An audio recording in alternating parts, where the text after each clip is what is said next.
रात्री जेव्हा मी न्हायला जाते, तेव्हा आता दार पूर्ण बंद करत नाहीये. फक्त एक छोटासा गॅप सोडते. मला माहीत आहे, तो हॉलमध्ये बसून टीव्ही पाहण्याचा नाटक करतो. पण त्याची नजर बाथरूमच्या दारावर असते.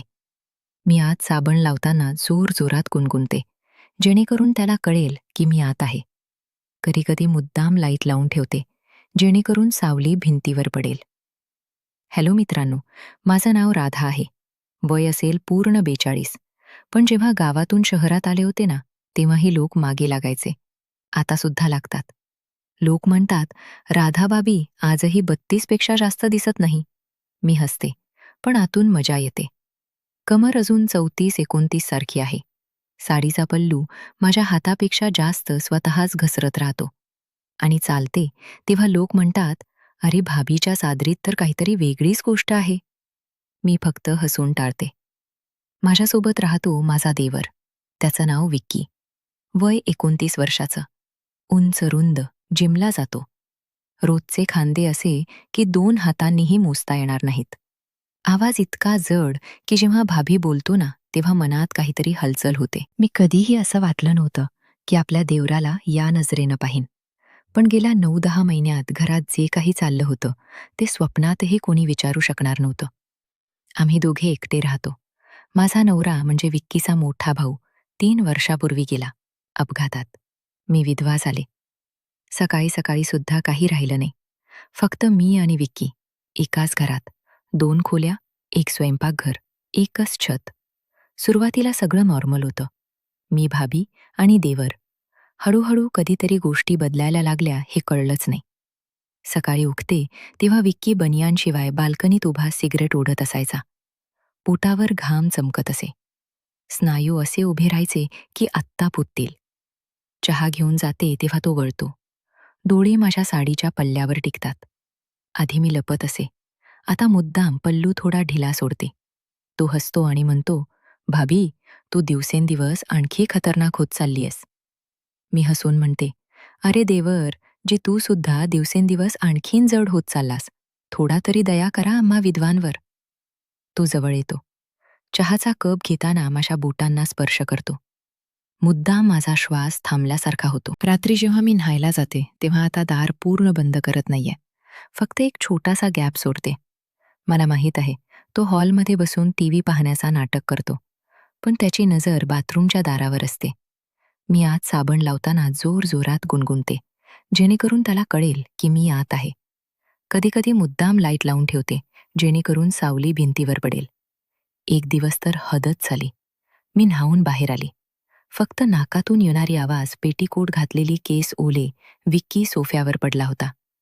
मी त्याची पांढरी शर्ट उचलली, जी सोफ्यावर पडली होती, आणि घातली. बटण लावली नाहीत, फक्त खालून 2 बटणं बंद केली. शर्ट माझ्या गुडघ्यापर्यंत येत होती. मी स्वयंपाकघरात चहा बनवायला गेले. विक्की उठला आणि मागे आला. मी चुल्हा सुरू केला तेव्हा शर्ट वर सरकला. मी बनावट राग केला. काय पाहतायस? परत जा. त्याने माझ्या कमरेवर हात ठेवला आणि म्हणाला, भाभी, नाकातून येणारी आवाज तुला माहीत आहे ना की तू काय करत आहेस? मी त्याचा हात धरून ढकलले. थोडंसं हट बदमाश, चहा पिऊन घे. आणि या दिवसानंतर मी काहीतरी वेगळीच झाले. तो रात्रंदिवस माझ्या खोलीच्या बाहेर फिरत असे. मी सुद्धा दार उघडं ठेवत असे. कधीकधी तो आत येत असे. माझ्या बाजूला झोपत असे. काही बोलत नसे. फक्त हात माझ्या हातावर ठेवत असे. मी सुद्धा गप्प राहत असे. आम्ही दोघे जाणत होतो की जर एक जण बोलला तर सगळं संपेल किंवा सुरू होईल. मग एक रात्र, तो रात्र मी कधीही विसरू शकणार नाही. मी झोपले होते. लाईट बंद होती. फक्त बाहेरून स्ट्रीट लाईटचा उजेड येत होता. विक्की हळूच आला. माझ्या बाजूला झोपला. त्याने माझ्या खांद्यावर हात ठेवला. मी काही बोललो नाही. त्याचा हात हळूहळू माझ्या गळ्यावर आला. मग गालावर माझा श्वास वेगवान झाला. त्याने माझ्या कानात फुसफुसला, भाभी, मी तुला कधीही भाभीच्या नजरेने पाहिलं नाही. मला फक्त तू हवी आहेस. पूर्णपणे माझ्या डोळ्या बंद झाल्या. मी काही बोललो नाही. त्याने माझा चेहरा आपल्या दिशेने वळवला. जवळ येत होते. माझ्या कमरेवर त्याचा हात गेला आणि त्याच वेळी दार जोरात बाहेरून ठोठावलं गेलं. माझी नण म्हणजे विक्कीची लहान बहीण पूजा.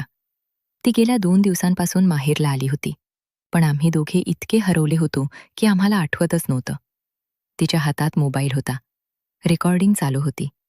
तिने सगळं पाहिलं. पुढच्या 2 तासात सगळी बिरादरी जमली. मला काही विधवेचा लालची असं गाल घालत राहिले की गप्प राहा. मला घरातून बाहेर काढलं गेलं. सामान सुद्धा घेऊन जायला दिलं नाही. मी एका ऑटोमध्ये बसले आणि शहराच्या या कोपऱ्यात पोचले, जिथे कोणी मला ओळखतच नव्हतं. किरायाने एक छोटंसं खोली घेतली. दिवस रात्र रडत, जेवण बनवत, विचार करत आता मरून जाईन. विक्की गायब, फोन उचलत नव्हता. मी विचार केला तो सुद्धा लाजला किंवा घाबरला. मग एक रात्र घंटा वाजली. मी रडत रडत दार उघडलं.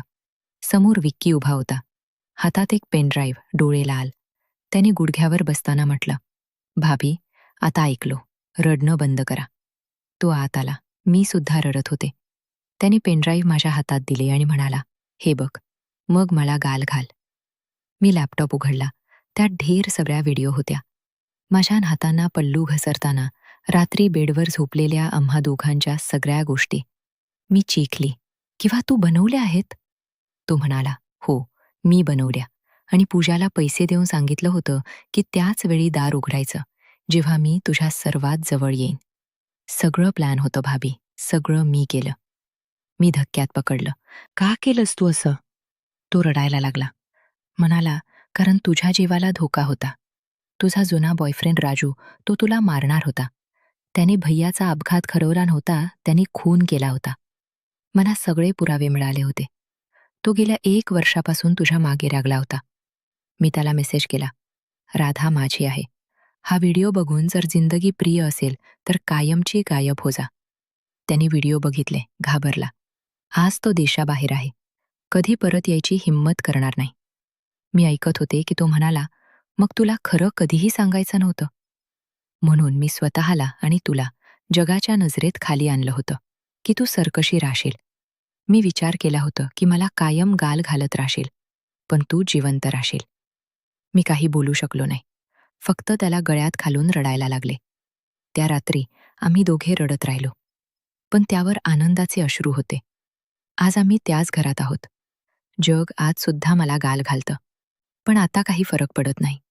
कारण आम्हाला माहीत आहे की बाहेरून जे सर्वात गंदा वाटत होतं, तेच सर्वात चांगलं होतं. मी काही बोलू शकलो नाही. फक्त त्याला गळ्यात घालून रडायला लागले. त्या रात्री आम्ही दोघे रडत राहिलो. पण त्यावर आनंदाचे अश्रू होते.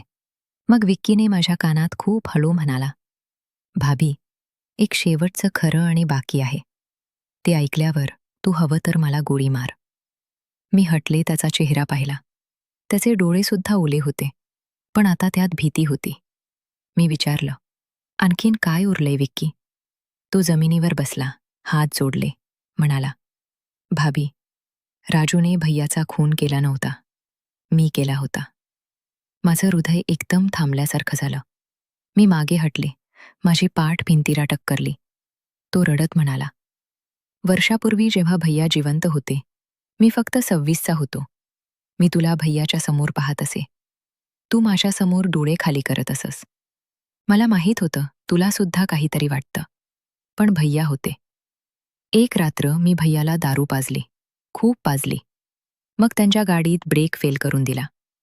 सकाळी न्यूज आली की अपघात झाला. सगळ्यांनी नशिबाला दोष दिला. मी जाणत होतो मी केलं होतं. जेणेकरून तू माझी होशील. मी चित्कारली नाही. फक्त गप्प झाले. खरं म्हणाला राजूला मी फसवलं होतं.